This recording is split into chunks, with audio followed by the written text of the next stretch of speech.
Hello दोस्तों, मैं Imrataram long road reach success point में आपका स्वागत करता हूं। दोस्तों, हम संपूर्ण शिक्षण विधियों की इस क्लास के अंदर बात करेंगे आज इकाई विधि की। इससे पहले हमने अनुकरण विधि पढ़ ली थी, उससे पहले वाचन और व्याख्या के बारे में बात कर ली थी और आज हम पढ़ेंगे इकाई विधि। दोस्तों, हम इस चैनल पर लगभग 40 से 45 संपूर्ण शिक्षण विधियाँ, संपूर्ण शिक्षण का मतलब किसी भी सब्जेक्ट की हो, चाहे वो एक साथ मिला करके 40 से 45 शिक्षण विधियाँ हम रीड के लिए पढ़ेंगे, चाहे पर्यावरण की हो, चाहे हिंदी, संस्कृत। दोस्तों, इसके अंदर सिद्धांत, कमियां, नियम वही होते हैं, सिर्फ हर सब्जेक्ट के अंदर प्रयोग कर अलग अलग प्रकार से होता है। यानी पर्यावरण के अंदर प्रदूषण के बारे में बताया जाता है, तो हिंदी के अंदर संधि समास के बारे में बताया जाता है, या किसी गद्य पद्य पाठ के बारे में बताया जाता है। लेकिन विधि की विशेषता और विधि की कमियां और विधि की गुण और उद्देश्य वही होते हैं। तो आगे हम बात करते हैं दोस्तों हम इकाई विधि की। आज की हमारी विधि है इकाई विधि। दोस्तों, इकाई का अर्थ होता है एक छोटा खंड। इकाई का क्या अर्थ होता है? एक छोटा खंड। तो इकाई विधि की हम कह सकते हैं, इकाई विधि में हम कह सकते हैं कि किसी पाठ को, यानी कोई पाठ है, किसी पाठ को क्या टुकड़ों के अंदर बांट करके पढ़ाना ही क्या होती है? हमारी इकाई विधि होती है। यानी छोटे छोटे खंडों के अंदर, यानी छोटे छोटे खंडों के अंदर बांट कर पढ़ाना क्या होती है? इकाई विधि होती है। जैसे हम कह सकते हैं संधि के, यानी संधि से संबंधित पाठ है। संधि, जब हम संधि पढ़ते हैं तो हम इस छोटे छोटे भागों के अंदर किस प्रकार बांट के पढ़ते हैं कि संधि होती है। सबसे पहले हम संधि, और संधि के बाद में हम पढ़ते हैं हिंदी के अंदर संधि कि 3 प्रकार की होती है। कितने प्रकार की?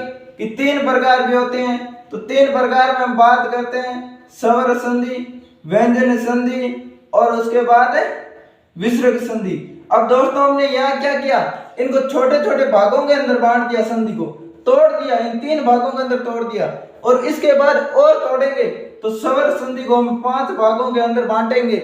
जिस प्रकार वर्दी, गुण और दीर्घ, यण, अयादि, इस प्रकार इसको, अगर किसी पाठ को हम इस प्रकार छोटे छोटे भागों के अंदर बांट करके पढ़ते हैं तो वहां क्या होती है? हमारी इकाई विधि होती है। दोस्तों, इकाई विधि का अर्थ ही यही होता है कि किसी पाठ को छोटे छोटे भागों के अंदर या खंडों के अंदर बांट करके पढ़ना ही क्या कहलाती है? इकाई विधि कहलाती है। आगे हम बात करते हैं इस इकाई विधि के जनक की बात करते हैं। यानी इसके जनक कौन है? तो इस जनक की बात करते हैं तो जनक है H.C. मॉरिसन। कौन है? जनक है H.C. मॉरिसन। यानी इकाई विधि के जनक कौन है? H.C. मॉरिसन। और इन्होंने कब इस विधि को दिया? 1920 को इस विधि को दिया। यानी आपको जनक के बारे में पूछा जाता है तो वहां H.C. मॉरिसन आपको करना है, और सन के बारे में पूछा जाता है तो 1920 के बारे में। और अगर क्वेश्चन इस प्रकार आ जाए कि शिक्षा के क्षेत्र के अंदर सर्वप्रथम इकाई शब्द का प्रयोग किसने किया है, इकाई विधि का सबसे पहले प्रयोग किसने किया, तो वह हर्बर्ट स्पेंसर करना है। क्या अगर शिक्षा के क्षेत्र के अंदर इकाई विधि का प्रयोग पूछे तो उसे क्या करना है? हर्बर्ट स्पेंसर करना है। आगे हम बात करते हैं दोस्तों इसके उद्देश्य की। यानी इकाई विधि से पढ़ाने का उद्देश्य क्या होता है?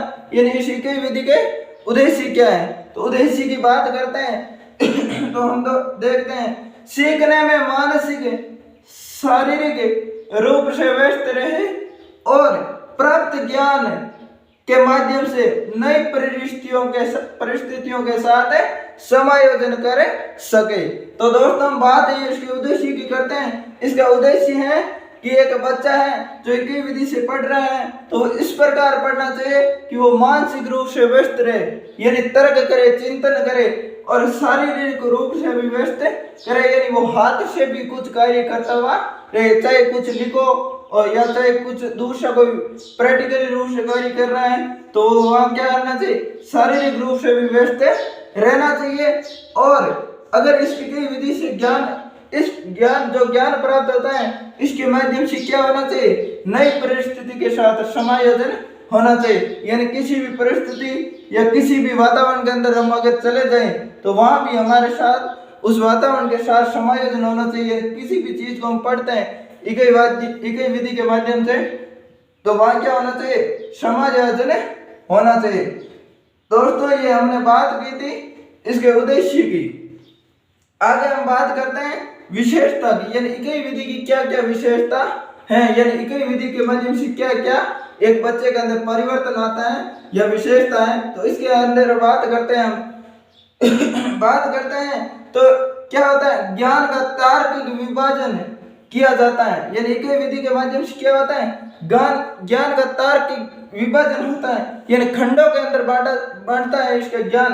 अगर बच्चा इकाई विधि के माध्यम से पढ़ेगा तो उसके ज्ञान क्या होगा, अलग अलग भागों के अंदर बढ़ेगा, तर्क शक्ति उसकी विकसित होगी, जिससे क्या होता है, तार्किकता का विकास होता है। तार्किकता का मतलब तर्क करना, चिंतन करना, सोचने विचारने की क्षमता का विकास होता है।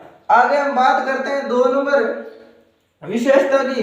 तो बालक क्या रहता है, क्रियाशील रहता है, जिससे उससे क्या होती है, सीखने की क्षमता बढ़ती। यह क्या होता है दोस्तों, इकाई विधि के अंदर बालक क्रियाशील रहता है, क्योंकि वो छोटे छोटे खंडों के अंदर बांट करके किसी पाठ को पढ़ेगा तो वह क्या करेगा, क्रियाशीलता उसके अंदर बढ़ेगी, वो हर चीज को ध्यान पूर्वक देखेगा और जिससे उसकी क्या होगी, सीखने की क्षमता बढ़ती है। अगर कहीं भी किसी भी विधि के अंदर अगर बालक क्रियाशील है तो उस वहां क्या होता है, सीखने की क्षमता बढ़ती है, यानी वो और ज्यादा सीख पाता है।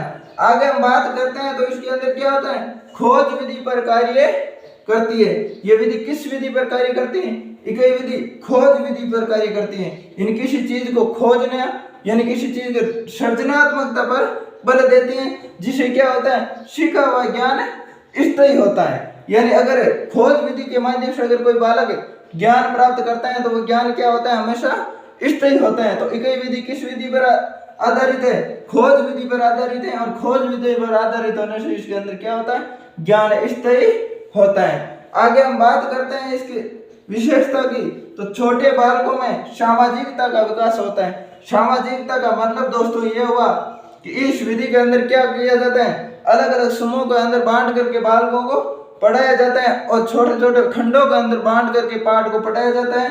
तो अगर हम इस प्रकार पढ़ेंगे तो आपसी संप्रेषण करेंगे, यानी बातचीत करेंगे, और बातचीत करने से क्या होता है, सामाजिकता का विकास होता है। आगे दोस्तों हम इकाई विधि की कमियों की बात करते हैं। तो कमियों में है समय और श्रम अधिक लगता है, यानी समय इसके अंदर अधिक लगता है। समय से दोस्तों अधिक लगना ही है, क्योंकि एक पार्ट को हम अलग अलग भागों के अंदर तोड़ेंगे फिर इसको वापस जोड़ करके देखेंगे तो इसके अंदर समय अधिक लगेगा और श्रम भी अधिक लगेगा, जिससे कक्षा का वातावरण क्या हो जाता है, नीरस हो जाता है। यानी अगर किसी चीज को हम लंबे समय तक पढ़ेंगे तो उसके अंदर क्या हो जाता है, कक्षा का वातावरण नीरस हो जाता है, वो चीज हमें बिल्कुल समझ से परे चली जाती है, एक बालक समझ नहीं पाता। आगे हम बात करते हैं तो ये बड़ी कक्षा के लिए अनुपयुक्त, यानी बड़ी कक्षा के अंदर इस विधि से हम पढ़ा नहीं सकते हैं। छोटे बच्चों को हम टुकड़ों के अंदर बांट करके आसानी से समझा सकते हैं, लेकिन एक बड़ी कक्षा के अंदर अगर हम इस प्रकार टुकड़ों को बांट करके पढ़ाएंगे तो उसके अंदर क्या होगा, वहां हमें जो सिलेबस है वो कंप्लीट नहीं कर पाएंगे, पूर्ण पाठ्यक्रम को हमें पढ़ा नहीं पाएंगे। पाठ्यक्रम निश्चित नहीं, जिससे क्या होता है, पूर्णतः सीख नहीं पाते। इस विधि के अंदर क्या होता है, पाठ्यक्रम कोई निश्चित नहीं होता है, जिसे एक बच्चा पूर्ण रूप से सीख नहीं पाता है। तो दोस्तों ये थी हमारी इकाई विधि। इकाई विधि के जनक के बारे में हम बात की थी, एस.सी. मॉरिसन। शिक्षा के क्षेत्र में सर्वप्रथम प्रयोग किया हर्बर्ट स्पेंसर ने। इसके उद्देश्यों की बात की, इनकी विशेषताओं की बात की, इनके कमियों की बात की। अब दोस्तों हम इसे आगे की बात करते हैं, इसके 2-4 कथन की, यानी 2-4 जो व्यक्ति थे जिन्होंने इसके बारे में कथन दिए। कथन बड़े महत्वपूर्ण है दोस्तों, कई बार इन कथनों को पूछा गया है।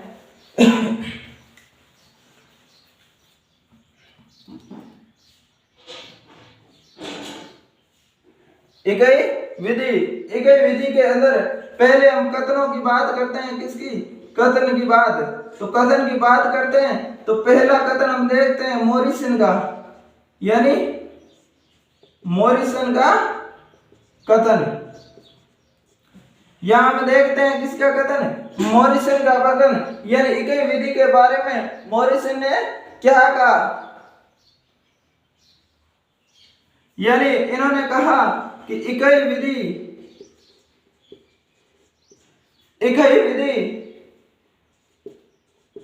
वातावरण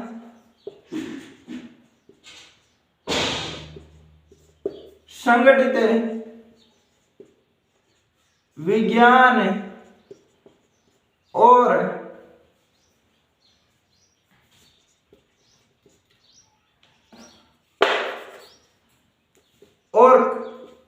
कला का एक व्यापक रूप है,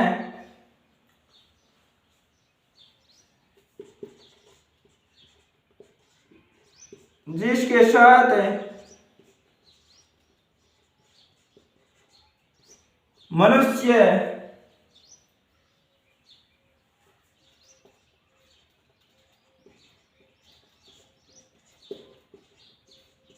अध्ययन करते हुए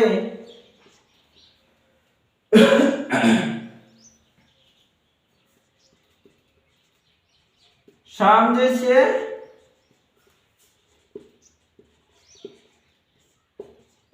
स्थापित करते हैं। यानी दोस्तों ये कथन मॉरिसन का था। इसके बाद एक और कथन है, उस कथन की भी बात कर लेते हैं। ये कथन है एनसीईआरटी का, यानी एनसीईआरटी का कथन है। एनसीईआरटी का कथन क्या है, इन्होंने कहा कि एनसीईआरटी ने कहा कि इकाई विधि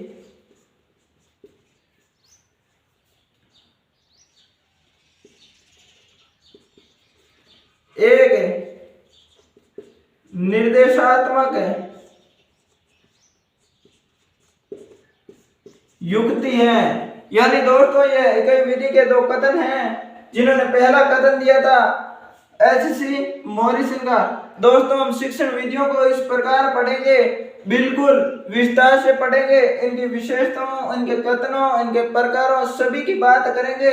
दोस्तों आप इस अच्छी प्रकार से इसके नोट्स बना लीजिए, और जब रीट की परीक्षा होगी तो परीक्षा के समय आप 2 या 3 घंटे के अंदर संपूर्ण शिक्षण विधियां 40 से 45 आप पढ़ सकते हैं, आसानी से रिवीजन कर सकते हैं। अच्छे आपको इस शिक्षण विधियों के अंदर फैक्ट देखने को मिले। मैं ये वादा करता हूँ दोस्तों कि कहीं भी जाकर के आप देख लीजिए, एक किताब के अंदर ये संपूर्ण चीजें आपको नहीं मिलेगी, बार बार अलग अलग जगह आपको भटकना पड़ेगा। इसलिए आप हमारे साथ जुड़े रहिए, इन शिक्षण विधियों का आनंद लीजिए। आगे हम बात करते हैं मॉरिसन का कथन की। तो इकाई विधि वातावरण संगठित विज्ञान और कला का एक क्या है, व्यापक रूप है। यानी वातावरण का और संगठित विज्ञान का, यानी इस संपूर्ण विज्ञान का और कला का क्या है, एक व्यापक रूप है, यानी एक बड़ा फैला हुआ रूप है, जिसके साथ मनुष्य अध्ययन करते हुए सामंजस्य स्थापित करता है। यानी मनुष्य क्या करता है, इकाई विधि के माध्यम से अध्ययन करते हुए इस वातावरण संगठित विज्ञान, इस कला के साथ सामंजस्य स्थापित करता है। दोस्तों सबसे महत्वपूर्ण ये कथन है, कई बार ये परीक्षा के अंदर पूछा गया कथन है, यानी आप इसे मोस्ट भी लगा सकते हैं। एनसीईआरटी ने एक कथन दिया था, यह कथन क्या कहता है, इकाई विधि एक क्या है, निर्देशात्मक युक्ति है, यानी हमें निर्देश प्रदान करती है, यानी हम किस प्रकार शिक्षण किया जाए इसके बारे में ये जानकारी हमें कौन देती है, ये इकाई विधि देती है। तो आपको ये नाम याद रखना है, अगर कहीं भी निर्देशात्मक युक्ति इकाई विधि के बारे में बात की जाती है तो वहां आपको एनसीईआरटी करना है। और अगर मॉरिसन की कोई कथन आ जाए तो उसके अंदर अगर वातावरण संगठित विज्ञान और कला इनके बारे में बात की जाती है तो आप क्या करें, मॉरिसन के कथन को सही करें। और ये थे दो कथन हमारे बड़े महत्वपूर्ण कथन है दोस्तों, आप इसे नोट्स बना लीजिए, आपको संपूर्ण शिक्षण विधियां बेहद सरल भाषा के अंदर आपको मिलेगी। आगे हम बात करते हैं कथन के बाद इसके चरणों की, यानी इसके चरण कह दो, यानी इकाई विधि के सोपान कह दो, चाहे इसके चरण कह दो, या इसके पद कह दो। दोस्तों आपको अगर इकाई विधि के सोपान, चरण या पद के बारे में पूछ लिया जाता है तो आपको बताने कितने होते हैं, 5 होते हैं। और ये किसने दिए थे सोपान, चरण या पद? ये 1926 के अंदर किसने दिए थे? मॉरिसन ने ही दिए थे।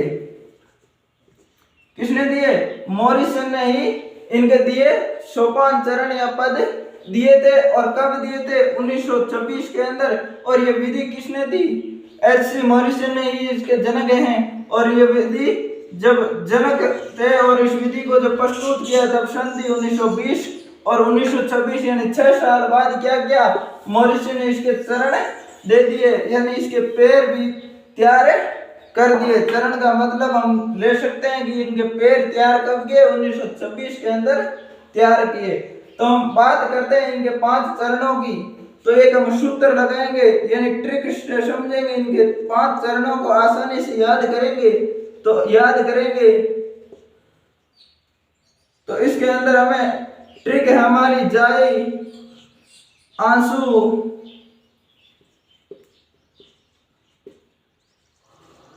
जाई आंसू अभी, यानी ये क्या कहता है? जाई आंसू अभी, अरे आंसू अभी चला जाए, यानी ये ट्रिक है हमारी जाई आंसू अभी। इस जा का मतलब होता है दोस्तों जांच, जा का मतलब होता है दोस्तों जांच। और ई का मतलब होता है इकाई। और इस आ का मतलब है आत्मीकरण। जाई आंसू अभी। और इस शु का मतलब है सुव्यवस्थीकरण है, सुव्यवस्थी। शु का मतलब है सुव्यवस्थित है। और आगे हम बात करते हैं अभी की। तो अभी का मतलब है या अभिव्यक्ति से, किससे? अभिव्यक्ति से। यानी हम जब इसके चरणों की बात करते हैं तो इसके अंदर पहला चरण है जांच, यानी पहला पद कौन सा है? जांच। जा का मतलब जांच। और इस जांच को दोस्तों पूर्व ज्ञानी भी हम कह सकते हैं, खोज भी कह सकते हैं, तैयारी भी कह सकते हैं। इनका इन्हीं नामों के जब हम इनको अलग अलग से पढ़ेंगे तो बात करेंगे।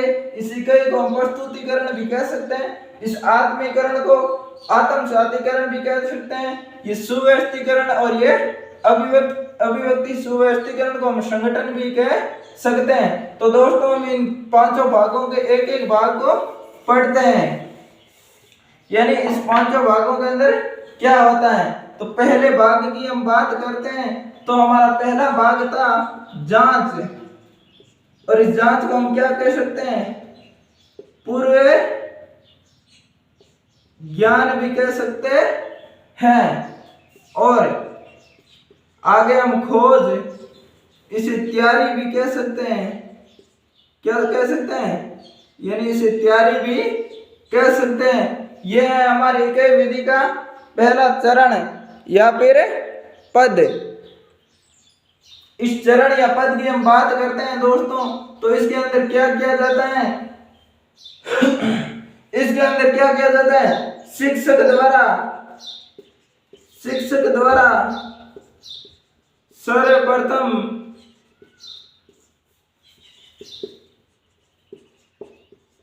बालकों के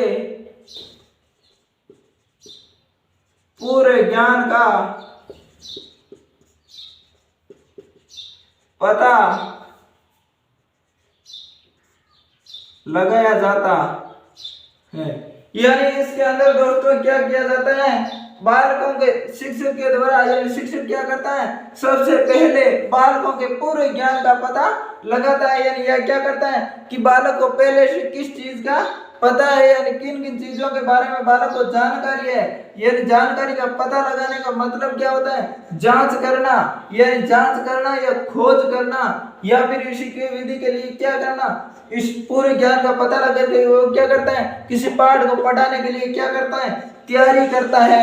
यानी इन शब्दों का अर्थ एक ही होता है। जांच का मतलब पता लगाता है तो वो क्या होती है? जांच होती है। और पूरे ज्ञान का तो वो पता लगा ही रहा है। और खोज यानी बालक किन किन चीजों को जानकारी प्राप्त है बालक को, उसकी खोज कर रहा है शिक्षक। और तैयारी, तैयारी का मतलब आगे के पाठ या गद्यांश पद्यांश जिस भी चीज का वो के माध्यम से अध्ययन करवा रहा है तो उसकी तैयारी कर रहा है, यानी पहले चरण यानी तैयारी कर रहा है। तो इसके अंदर क्या होता है, शिक्षक द्वारा शिक्षक सर्वप्रथम क्या करता है, बालक के पूरे ज्ञान के बारे में पता लगाता है। देखिए दोस्तों, हमारा सिद्धांत भी यही कहता है, जब हम कक्षा के अंदर पढ़ाते हैं तो सबसे पहले हमें क्या करना चाहिए, बालक के पूरे ज्ञान की जानकारी प्राप्त करनी चाहिए। यानी बालक को पहले जो जो चीजें आती हैं उनके बारे में हमें पता लगाना चाहिए, उसके बाद हमारे पाठ की शुरुआत करनी चाहिए। तो इकाई विधि की शुरुआत किस प्रकार होती है, सर्वप्रथम बालक के पूरे ज्ञान का पता लगाया जाता है। पता किस प्रकार लगाया जाता है, यानी इसका पता किस प्रकार एक शिक्षक लगाते हैं, प्रस्तावना के माध्यम से, प्रस्तावना प्रश्न के माध्यम से। यानी वो अलग अलग प्रकार से बालक से प्रश्न पूछेगा उन पाठ से संबंधित, तो उन शिक्षक को पता चलेगा हाँ ये चीज बालक को आ रही है और ये चीज बालक को नहीं आ रही है। और आगे बात करते हैं हम, और वो क्या कर सकते हैं, मौखिक परीक्षा, यानी मौखिक रूप से बातचीत करके भी क्या कर सकते हैं, इस पूरे ज्ञान का पता लगा सकते हैं। और आगे लिखित परीक्षा भी ले सकते हैं, यानी जब वो विधि की शुरुआत करता है तो लिखित परीक्षा लेकर के उनके पूरे ज्ञान का पता करता है। यानी सामान्य सवाल लिखित परीक्षा के रूप में पूछता है, बालक इनके उत्तर देते हैं, उनके आधार पर ये इस बात का शिक्षक पता लगाता है कि बालक इस विधि से पढ़ने के लिए कितने तैयार हैं। तो बात यहाँ होती है, पूरे ज्ञान का पता लगाया जाता है। और किस प्रकार पता लगाया जाता है, प्रश्नों प्रश्नों के माध्यम से, मौखिक परीक्षा के माध्यम से और लिखित परीक्षा के माध्यम से पता लगाया जाता है। आगे हम बात करते हैं दोस्तों 2 नंबर भेद की, यानी हमारा 2 नंबर भेद था जाई ई में क्या होता है, इकाई, क्या होता है, इकाई। और इस इकाई को क्या कहा जाता है, प्रस्तुतिकरण भी कहा जाता है, प्रस्तुतिकरण। यानी इस इकाई को क्या कहा जाता है दोस्तों, प्रस्तुतिकरण भी कहा जाता है। इसके अंदर क्या करते हैं, अध्यापक नवीन ज्ञान को छात्रों के समक्ष प्रस्तुत करता है। यानी इसके अंदर दोस्तों इकाई के अंदर क्या किया जाता है, इकाई या प्रस्तुतिकरण के अंदर अध्यापक नवीन ज्ञान को छात्रों के समक्ष प्रस्तुत करता है। यानी पहले अध्यापक क्या करता है, छात्रों को पूरे ज्ञान का पता लगाता है, उसके बाद जो अध्यापक नवीन जो नया ज्ञान देना चाहता है छात्रों को, उन नए ज्ञान को छात्रों के सामने क्या, यानी समक्ष यानी सामने क्या करता है, प्रस्तुत करता है। छात्रों को बताता है कि ये चीज इस प्रकार की होती है, उन सारी चीज के बारे में जानकारी देना प्रारंभ करता है। यानी अध्यापक क्या करता है, नवीन ज्ञान को छात्रों के समक्ष प्रस्तुत करता है। इस प्रस्तुत करने की वजह से यहाँ क्या कहा गया, प्रस्तुतिकरण। यानी जो चीज अध्यापक नई चीज जो लेकर के आया है वो क्या करेगा, छात्रों के समक्ष प्रस्तुत करेगा। तो दोस्तों ये थी हमारी 2 नंबर का जो सोपान या पद या चरण था वो ये था। यानी पहले चरण के अंदर पूरे ज्ञान का पता लगाता है और उसके बाद क्या करते हैं, 2 नंबर के अंदर वो छात्रों के समक्ष नवीन जानकारी को क्या करता है, प्रस्तुत करता है। आगे हम 3 नंबर की बात करते हैं। तो जाई आशु यानी आ का मतलब क्या हुआ, आत्म साधीकरण, आत्म या फिर हम कह सकते हैं आत्मीकरण या आत्म साधीकरण। यानी हम इसे आत्मीकरण भी कह सकते हैं, आत्म साधीकरण भी कह सकते हैं, क्योंकि ये समानार्थी शब्द हैं, इन दोनों का अर्थ एक ही है। इसके अंदर क्या करता है, बालक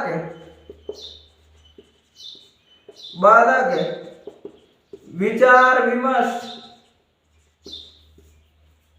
वाद विवाद,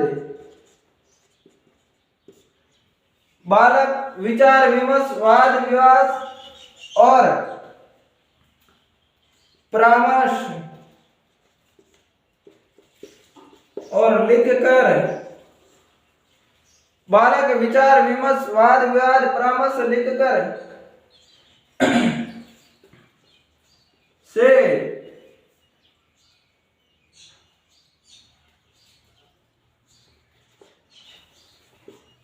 प्रश्न से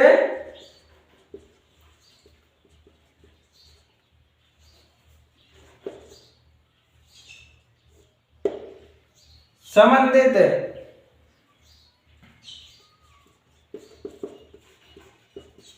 गुणों को ग्रहण करता है।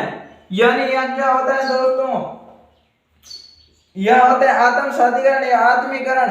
यानी बालक क्या करता है, उस नवीन ज्ञान को अपने खुद के अंदर ग्रहण करता है, आत्म साधीकरण करता है। तो उसके अंदर क्या करता है, बालक विचार विमर्श वाद विवाद परामर्श लिखकर प्रश्न से संबंधित गुणों को ग्रहण करता है। या तो वो विचार विमर्श के माध्यम से उन गुणों को ग्रहण करेगा, या फिर वाद विवाद के माध्यम से करेगा, या परामर्श, या फिर लिख करके उन प्रश्न से संबंधित जो गुण हैं, जो अध्यापक ने नवीन प्रश्न दिए हैं, नवीन जानकारी दी है, उन गुणों को क्या करेगा, ग्रहण करेगा। यानी इसके अंदर बालक मिलकर के विचार विमर्श भी कर सकते हैं, वाद विवाद भी कर सकते हैं।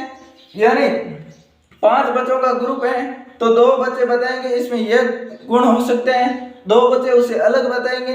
इस प्रकार वो आपस में वाद विवाद करेंगे और उसके बाद क्या करेगा, अध्यापक उन सभी के गुणों को एक जगह इकट्ठा करेगा और जो अच्छे अच्छे गुण हैं उनको एक जगह इकट्ठा करके वो जो अच्छे अच्छे गुण हैं उनको लेगा कि ये बच्चों अच्छे गुण हैं और ये खराब गुण हैं। तो इस प्रकार वाद विवाद होता है और परामर्श या लिख करके प्रश्नों से संबंधित गुणों को ग्रहण किया जाता है। और जब वाद विवाद और विचार विमर्श होता है तो देखिए दोस्तों, वो तो बालक हैं, बालक कुछ भी कर सकते हैं। तो वो बालक कक्षा के अंदर क्या करता है, कक्षा का वातावरण कैसा हो जाता है, कक्षा का वातावरण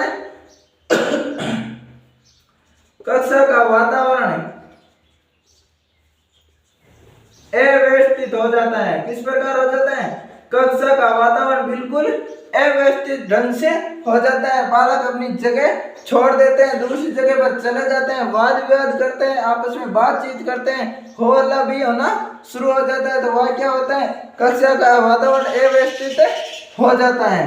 तो इसके बाद ये थी हमारे 3 पॉइंट की बात। हम चौथे पॉइंट की बात करते हैं, यानी 4 नंबर हमारे चरण या पद की बात करते हैं। दोस्तों आप इसे अच्छी प्रकार से समझते रहिए, हमारे चैनल के साथ जुड़े रहिए, आपको बहुत अच्छी शिक्षण विद्या मिलेगी। ये 4 नंबर हमारा पॉइंट क्या कहता है दोस्तों, तो 4 नंबर हमारा पॉइंट कहता है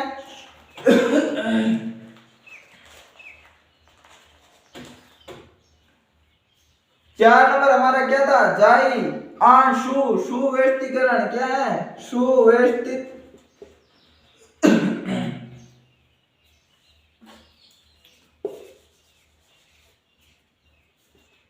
सुव्यवस्थीकरण।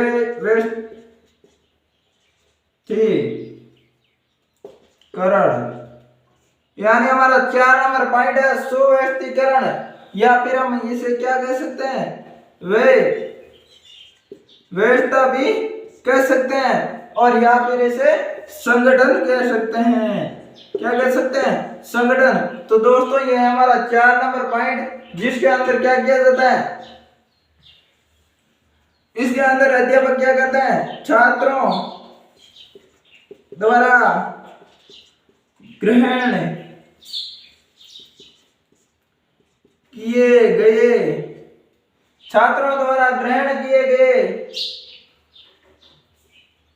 ज्ञान या फिर विषय वस्तु, छात्रों द्वारा ग्रहण किए गए ज्ञान या फिर विषय वस्तु को व्यवस्थित रूप से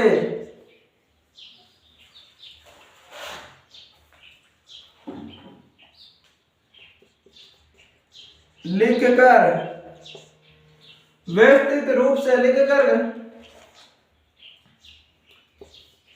याद करके उसे क्या करता है, व्यवस्थित रूप से लिखकर याद करके और दोहराव करके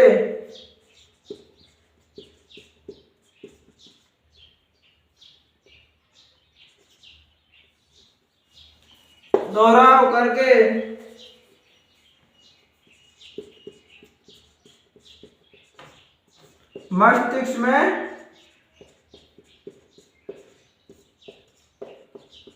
संगठित करता है।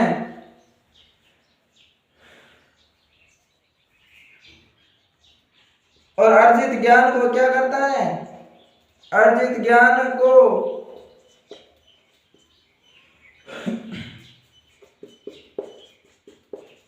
तार्किक तथा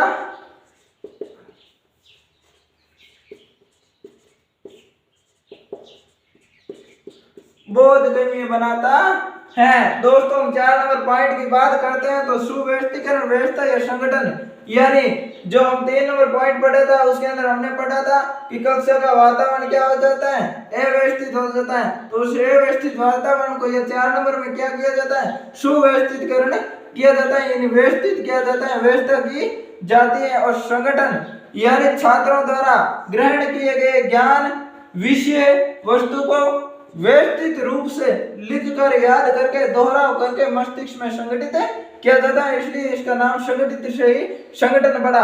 यानी जहां पर बालकों ने 3 नंबर में क्या किया, वाद विवाद किया, विचार विमर्श किया, और उस वाद विवाद विचार विमर्श के माध्यम से जो तथ्य छात्रों ने अध्यापक के सामने प्रस्तुत किया, तो अध्यापक ने उसके क्या किया, ज्ञान और विषय वस्तु को क्या किया, व्यवस्थित किया, और व्यवस्थित किया उसके बाद उसे क्या किया, लिखा, बालकों के सामने लिख के प्रस्तुत किया, फिर उसे अच्छे अच्छे तथ्यों को क्या किया, बालकों को याद करवाया, उनका दोहरान करवाया, और दोहरान करके क्या किया, उनको बालकों के मस्तिष्क के अंदर संगठित कर दिया, यानी उन्हें संपूर्ण चीज अच्छी प्रकार से समझा दी, और उसके अंदर ज्ञान क्या हो गया, बालकों के अंदर स्थिर हो गया, और इसी संगठित इसका नाम संगठन हुआ।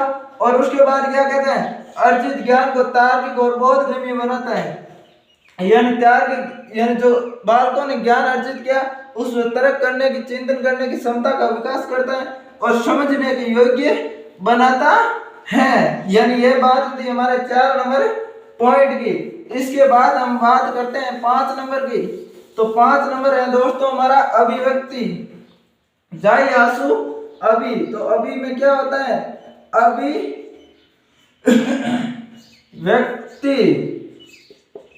या फिर हम इसे वाचन भी कह सकते हैं, इनको अन्य नाम वाचन दे सकते हैं।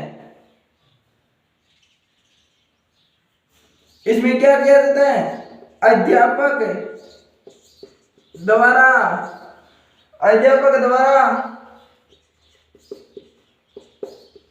छात्रों के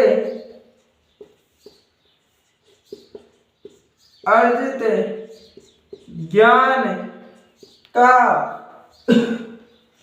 ज्ञान को पुनः प्रस्तुत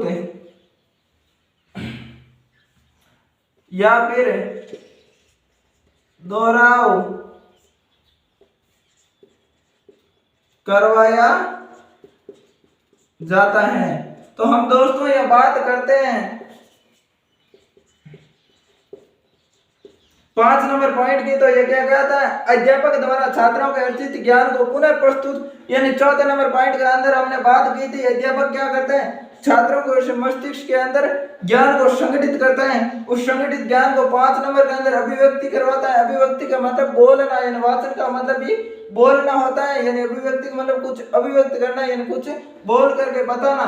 तो अध्यापक द्वारा छात्रों के अर्जित ज्ञान, यानी 4 नंबर के अंदर जो ज्ञान संगठित, अध्यापक ने जो बालकों के मस्तिष्क के अंदर जो ज्ञान संगठित करवाया, उस ज्ञान को क्या, अर्जित ज्ञान को क्या किया जाता है, पुनः प्रस्तुत, यानी अध्यापक कहता है कि जो ज्ञान आपने प्राप्त किया वो वापस प्रस्तुत करे, या उसका वापस दोहराव करवाया जाता है, यानी वापस उसका दोहराव करवाया जाता है छात्रों से। यानी क्या किया जाता है, पुनः प्रस्तुत, यानी जो ज्ञान बालकों ने अभी तक अर्जित किया है उसका दोहराव करवाया जाता है, यानी बालकों को कहा जाता है कि आप उसे पुनः वाचन कीजिए, यानी उसका प्रस्तुतिकरण कीजिए। और ये प्रस्तुत कितने प्रकार से करता है? 2 प्रकार से, यानी जो छात्रों ने जो ज्ञान ग्रहण किया है उनको छात्र 2 प्रकार से प्रस्तुत करेंगे, जिसके अंदर तो एक तो नंबर होगा हमारा 2 विधियों के माध्यम से वो प्रस्तुत करेंगे। वास्तविक विधि, दोस्तों ये कोई लंबी चौड़ी बात नहीं है, इसे सिर्फ दोनों को आपको समझना है। अवास्तविक विधि, एक है वास्तविक विधि और एक है अवास्तविक विधि। यानी इसके अंदर तो क्या किया जाता है? वास्तविक विधि के अंदर जिस प्रकार अध्यापक ने बच्चों को जो चीज बताई थी, जो ज्ञान बताया था, उसी ज्ञान को उसी रूप के अंदर बच्चा क्या करेगा? वापस अध्यापक के सामने प्रस्तुत करे। यानी यहाँ क्या होगी? रटी रटी चीज होगी। जो बालक ने जहां पर भी अगर जिस शब्द का प्रयोग किया, यानी जहां ज्ञान शब्द का प्रयोग किया, वह बालक ज्ञान ही बोलेगा, यानी दूसरे शब्द का प्रयोग नहीं करेगा। जहाँ यहाँ पर दे अगर अध्यापक ने वहां उन्हें पुनः प्रस्तुत का कहा तो वो बालक भी वास्तविक ही बोलेगा, यानी वो वापस क्या बोलेगा? पुनः प्रस्तुति बोलेगा। लेकिन यहाँ क्या करेगा? वो अवास्तविक विधि, यानी जो अध्यापक ने ज्ञान दिया है उन ज्ञान पर तर्क करेगा, चिंतन करेगा, सोचे विचारेगा, और सोचने विचारने से क्या होगा? उसके अंदर और कोई चीज जोड़ेगा, नई चीज जोड़ करके वो प्रस्तुत करेगा। जिस प्रकार वो क्या कहेगा? यहाँ जो अध्यापक ने पुनः प्रस्तुत बताया था वहां पर वो क्या कहेगा? दोहराव शब्द बोलेगा। तब अध्यापक लगेगा हाँ बच्चे ने इसको ज्ञान को अच्छी प्रकार से ग्रहण किया और समझा है और नवीन शब्दों का प्रयोग किया, यानी इस ज्ञान पर क्या किया? तर्क व चिंतन किया। दोस्तों ये थी हमारी इकाई विधि, जिसको हमने आज संपूर्ण पूर्ण क्लियर कर लिया है। दोस्तों हम बड़ी विस्तार से शिक्षण विधियां पढ़ेंगे। हमारे चैनल को सब्सक्राइब करें, लाइक करें और ज्यादा से ज्यादा शेयर करें। धन्यवाद दोस्तों।